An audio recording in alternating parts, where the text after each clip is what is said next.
between our two counties, do you think it's everywhere else? Well, you have, without regard to party, and I'm speaking as a Democrat, without regard to party, a certain arrogance in people that have been in power too long. Yeah. They think they're entitled to it. They think that the rules don't apply to them, that they can look for ways to twist and ram through little loopholes and do crooked what should be done straight.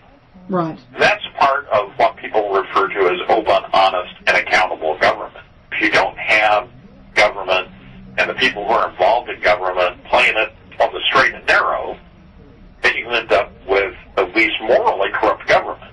And that happens in both parties, and it seems more often in counties that don't have a two-party system, a strong two-party system, that's fairly evenly balanced, and you got give and take back and forth where the two parties can keep each other honest. You've got a dominant one-party system in any county, Democrat or Republican. It tends to lead to that arrogance. It tends to lead to that corruption. And I don't suggest that they all are that way. I don't even suggest that a large minority of them are that way. I'm just suggesting that some are that way, that there is that temptation. And I think that's what got Charlie White his britches and thought he could get away with anything. To one party. Because the Democrats aren't really a strong party here in this county.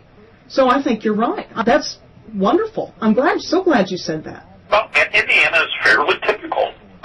Democrats are strongest in large urban areas like Indianapolis, like Lake County, like Vanderburgh County. And they are the weakest in very rural counties and in suburban counties around Indianapolis. All the counties around Marion County are mostly Republican, or anywhere from mostly Republican to heavily Republican. Wow. But Indianapolis itself is somewhat Democrat anymore.